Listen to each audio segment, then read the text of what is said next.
ఈ కథ ఈమీతో మొదలవుతుంది. ఆమె గుహల్లో నివసించే క్రూడ్స్ అనే తన కుటుంబం గురించి పరిచయం చేస్తుంది. వాళ్ళు రోజంతా గుహలోనే గడుపుతారు, కేవలం వేట కోసం మాత్రమే బయటకు వస్తారు. ఒకప్పుడు వాళ్లకు పొరుగువారు ఉన్నప్పటికీ ఇప్పుడు వీళ్లు మాత్రమే మిగిలారు. ఆ పొరుగువారిలో చాలామంది క్రూర ముగాల దాడిలో చనిపోయారు. ఈమె తండ్రి పెట్టిన కఠినమైన నిబంధనల వల్లే క్రూడ్స్ కుటుంబం ఇప్పటికీ ప్రాణాలతో సురక్షితంగా ఉంది. తండ్రి గ్రగ్ ఉదయాన్నే గుహ ముందున్న క్రూర జంతువులను తోలేయడంతో రోజు మొదలవుతుంది. ఆ వెంటనే ఈమె బయటకు వస్తుంది. అంతలోనే చిన్న చెల్లెలు సాండీ ఒక పెద్ద దోమను పట్టుకోవడంతో తల్లి ఉగ్గా ఆమె వెనకాల పరిగెత్తాల్సి వస్తుంది. తమ్ముడు థంకర్ బయటకు రావడానికి చాలా భయపడతాడు. కానీ గ్రగ్ జంతువుల అరిచిన మరుక్షణమే థంకర్ తన క్రూరమైన నైజాన్ని చూపిస్తూ బయటకు ఉరుకుతాడు. చివరగా బామ్మ వస్తుంది. అందరూ కలిసి అల్పాహారం వేటాడటానికి బయలుదేరతారు. గుడ్డు దొంగిలించడానికి ఒక పెద్ద పక్షిని చూస్తారు. అది వేరే ధ్యాసలో ఉన్నప్పుడు ఆహారం కోసం ఎవరు వెళ్లాలో తేల్చుకోవడానికి గ్రగ్ ఒక రాయిని తిప్పుతాడు.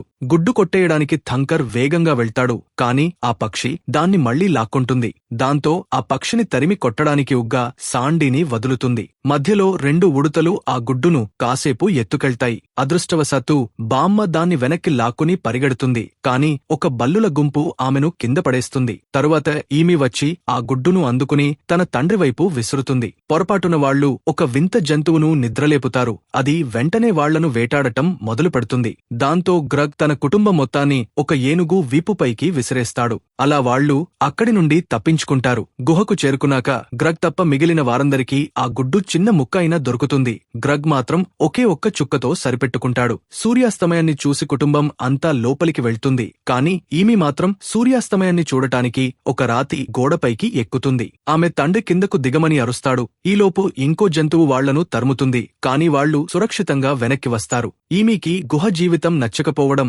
తండ్రి కఠిన నిబంధనలు పాటించకపోవడంపై ఇద్దరి మధ్య పెద్ద గొడవ జరుగుతుంది. ఆ తర్వాత కొత్తగా లేదా విభిన్నంగా ఏది చేసినా చనిపోతారని గ్రగ్ ఒక కథ చెప్తాడు. ఆపై అందరూ పడుకుంటారు. అర్ధరాత్రివేళ ఈమెకి మెలకువ వచ్చి ఒక వింత వెలుగును చూసి దాని వెనకాలే రహస్యంగా బయటకు వెళ్తుంది. అక్కడ కాగడాతో ఉన్న గ్యారీని చూస్తుంది. ఆమె ఆ అబ్బాయిని పరిశీలిస్తుంది. అతను తన పేరు గ్యారీ అని చెప్తాడు. ఇద్దరి మధ్య వాదన జరుగుతుంది. ఆ క్రమంలో నిప్పు ఆరిపోతుంటే గ్యారీ మళ్లీ దాన్ని వెలిగిస్తాడు. ఈమె అది చూసి ఆశ్చర్యపోయి తనకోసం మింకా నిప్పు చేయమని బలవంతం చేస్తుంది. అతను తన పెంపుడు స్లాత్ జంతువును చూపిస్తాడు. ప్రపంచం అంతం కాబోతోందని తనతో రమ్మని గ్యారీ ఈమెని అడుగుతాడు. కాని కుటుంబాన్ని వదిలిరాలేనని చెప్పడంతో అతను తన దారిన తాను వెళ్లిపోతాడు. ఆమె తండ్రి ఆమెను కనిపెట్టి గుహకు తీసుకెళ్తాడు. తాను ఒక అబ్బాయిని కలిసినట్లు ఈమె ఇంట్లో చెబుతుంది. అది అందరినీ అయోమయానికి గురిచేయడంతో ఆమెను బయటకు వెళ్లకుండా ఇంట్లోనే బంధిస్తారు. కాని వాళ్లు శిక్షించేలోపే ఒక పెద్ద భూకంపం వస్తుంది. ఎటు చూసినా పెద్ద రాళ్లు పడుతుండటంతో వాళ్లు గుహవైపు పరుగులు తీస్తారు. కంపనం ఆగాక తమ గుహ పూర్తిగా నాశనమైనట్లు చూస్తారు. ఆ రాళ్ల అవతల ఒక అందమైన అడవిని చూస్తారు. అంతలోనే ఆ జంతువు మళ్లీ తరుముతుంది. దాంతో వాళ్లు ఒక ఎత్తైన కొండపై నుండి కిందకు దూకాల్సి వస్తుంది. దట్టమైన అడవిలో తిరిగిన తర్వాత వాళ్లకు కోపంతో ఉన్న కోతుల గుంపు ఎదురవుతుంది. అవి గ్రగ్ను కొడతాయి. కాని ఒక పెద్ద రంగురంగుల పులి రాగానే ఆ కోతులు చెల్లాచెదరవుతాయి. అది చూసి క్రూడ్స్ కూడా ప్రాణాలు దక్కించుకోవడానికి పరుగులు తీస్తారు. రాత్రి కాగానే మాంసం తినే పక్షుల గుంపు వచ్చి ఇతర జంతువులను నమిలి మింగేస్తుంటాయి. అందరూ భయపడతారు. కాని గ్యారీని పాలవడానికి కొమ్ము ఊది సంకేతం ఇవ్వడం ఈమెకి గుర్తుకొస్తుంది. గ్యారీ వేగంగా వచ్చి వాళ్లను కాపాడతాడు. అతను వెంటనే నిప్పు వెలిగించడంతో ఆ భయంకరమైన పక్షులు భయపడి పారిపోతాయి. క్రూడ్స్ గ్యారీని ఆ వెలిగే నిప్పును చాలా వింతగా చూస్తారు. నిప్పు అంటే సూర్యుని ముక్క అని నమ్ముతారు. నిప్పు ఎలా పనిచేస్తుందో తెలియక చుట్టూ ఉన్న ప్రతిదాన్ని కాల్చడం మొదలు పెడతారు.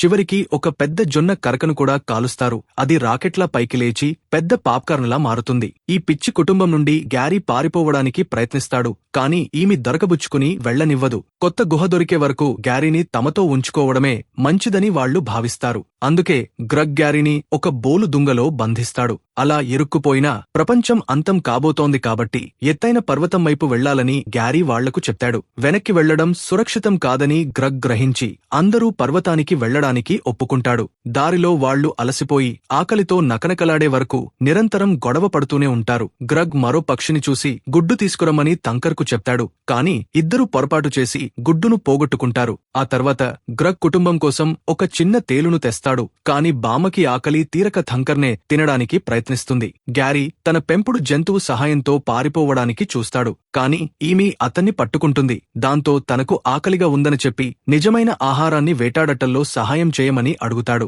దాంతో ఇద్దరూ కలిసి బయలుదేరతారు. గ్యారీ ఒక తెలివైన ఉచ్చు ఏర్పాటు చేసి పక్షిలా అరిచి ఒక పక్షిని ఆ ఉచ్చులో పడేయాలని చూస్తారు. కాని వాళ్లు చేసిన పొరపాటు వల్ల పథకం తిరగబడుతుంది. అది మోసమని పక్షి గ్రహిస్తుంది. ఆ పక్షి గ్యారీని విసిరికొడుతుంది. అతను మళ్లీ తన దుంగలోనే పడతాడు. ఆపై ఈమెని తరుముతుంది. చివరికి ఆ పక్షి ఉచ్చులో పడిపోతుంది. క్రూడ్స్ ఆ పక్షిని కాల్చుకుని ఆకలితో ఉన్మాదుల్లా తినేస్తారు. అది చూసి గ్యారీ భయపడిపోతాడు. తిన్నాక నిబంధనలు ఉల్లంఘించి గుహ వదిలి వెళ్లిన ఒక చిన్న ఆడుపులి కథను గ్రగ్ అందరికీ చెప్తాడు. దానివల్ల దాని ఇల్లు నాశనమవుతుంది. దాని కుటుంబం ఆశ్రయం లేక ఒక అనుమానాస్పద అపరిచితుడితో వెళ్లి భయంకరంగా చనిపోతుంది. ఆ కథ వినడానికి దారుణంగా ఉండటంతో గ్యారీ అంతకంటే మంచి కథ చెప్తాడు. అతని కథలో ఒక ధైర్యవంతమైన ఆడుపులి చీకటి గుహ నుండి తప్పించుకుని ఒక కొండ కొనకు చేరుకుని ఒక మాయ వెలుగును చూసి దానికోసం దూకుతుంది. కింద పడిపోకుండా అది రేపు అనే అద్భుతమైన ప్రదేశానికి ఎగిరి వెళ్తుంది. అలాంటి ప్రదేశం నిజంగా ఉండదని,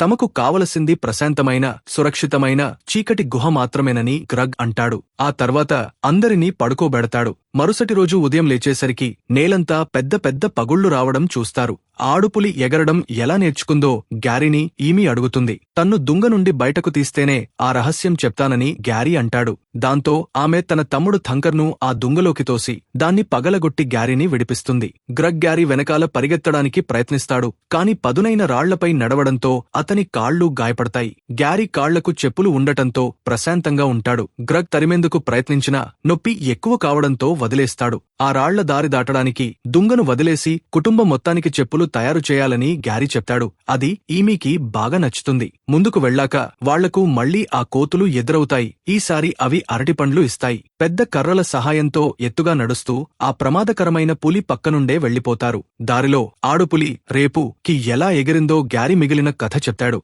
చెక్క బల్లలపై ఎత్తైన కొండ నుండి కిందకు జారుతారు. కాని గ్రగ్ మాత్రం మొండిగా వాళ్లతో కలవడు. వాళ్లు మొదటిసారి వర్షాన్ని చూసి సరస్సులో ఆడుకుంటారు. గ్రగ్ నీళ్లలోకి దూకినప్పుడు సరిగ్గా ఆ పులి పక్కనే పడతాడు. ఆ తర్వాత శబ్దం చేయడానికి గ్యారీ అందరికీ గుల్లలు ఇస్తాడు. అందరూ విడివిడిగా వెళ్తే త్వరగా దారి తెలుస్తుందని చెప్తాడు. కాని కుటుంబం అంతా కలిసే ఉండాలని గ్రగ్ పట్టుబడతాడు. సరిగ్గా అదే సమయంలో పెద్ద భూకంపం వచ్చి అందరూ వేర్వేరు దిశల్లో ఒక పెద్ద రాతి వ్యూహంలో పడిపోతారు. ఆడవాళ్లు మనుషులను తినే పూలు ఉన్న ప్రాంతంలో పడతారు. థంకర్ ఒక్కడే మిగిలి ఒక చిన్న ముసలి కుక్కను చూసి భయపడతాడు. ఈమె ఒక అందమైన స్ఫటికాల ప్రాంతంలో పడుతుంది. గ్యారీ ఆమెను చూస్తుంటాడు. గ్రగ్ మాత్రం ఒకే చోట గుండ్రంగా తిరుగుతూ దారి తప్పిపోతాడు. ఆడవాళ్లు పువ్వుల రూపంలో ముసుగులు వేసుకుని ఆ ప్రమాదకరమైన మొక్కల నుండి తప్పించుకుంటారు. థంకర్ ఆ ముసలి కుక్కతో స్నేహం చేస్తాడు. గ్యారీ తనపై పూలు విసిరేసరికి ఈమె అతన్ని చూస్తుంది. ఇద్దరూ కలిసి ఆ వ్యూహం నుండి బయటపడి సూర్యుడిని చూస్తారు. కొద్దిసేపట్లోనే గ్రగ్ తప్ప మిగిలిన కుటుంబం అంతా అక్కడికి వస్తారు.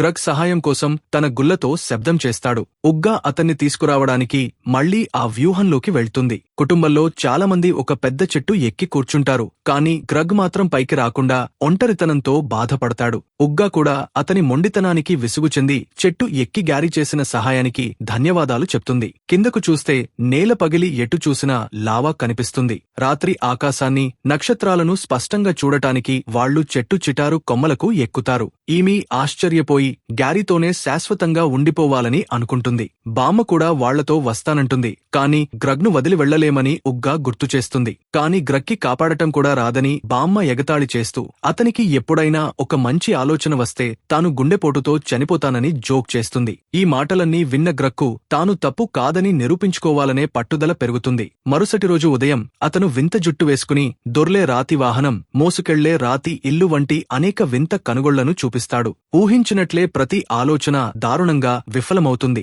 తన కుటుంబ గౌరవాన్ని మళ్లీ గెలుచుకోవడానికే ఇదంతా చేశానని అతను ఒప్పుకుంటాడు. ఆ గందరగోళం తర్వాత వాళ్లు నడుచుకుంటూ పర్వతానికి దగ్గరగా చేరుకుంటారు. హఠాత్తుగా మరో పెద్ద భూకంపం వస్తుంది. గ్రగ్ అందరినీ దగ్గర్లో ఉన్న గుహలోకి వెళ్లమని చెప్తాడు. కాని కుటుంబం సూర్యుడివైపు గ్యారీతో వెళ్లడానికే మొగ్గు చూపుతుంది. దాంతో గ్రగ్కు తీవ్రమైన కోపం వచ్చి గ్యారీ మీదికి దూకుతాడు. ఇద్దరూ కలిసి ఒక లోతైన తార్ గుంటలో పడిపోతారు. బయటకు రాలేక వేగంగా మునిగిపోతుంటారు. చీకటిలో దాక్కోవడం ఆపి జీవితాన్ని అనుభవించమని గ్యారీ తల్లిదండ్రులు చివరిసారిగా చెప్పిన మాటల గురించి మాట్లాడుకుంటారు. అది విన్నాక గ్యారీకి ఆ గుంట నుండి బయటపడటానికి ఒక ఆలోచన వస్తుంది. బెల్ట్, ఇతర వ్యర్థాలతో ఒక నకిలీ ఆడుపులి బొమ్మను తయారుచేసి దగ్గర్లో ఉన్న జంతువును బురిడి కొట్టిస్తారు. నిజమైన పెద్ద పులి ఆ బొమ్మను చూసి మోసపోయి వాళ్ళిద్దరినీ బయటకు లాగుతుంది. ఆ తర్వాత క్రూడ్స్ పర్వత శిఖరం వైపు పరుగులు తీసి ఒక అందమైన కొత్త ప్రపంచాన్ని చూస్తారు. కాని పెద్ద పెద్ద పేలుళ్లు జరిగి వాళ్ల దారి మూసుకుపోతుంది.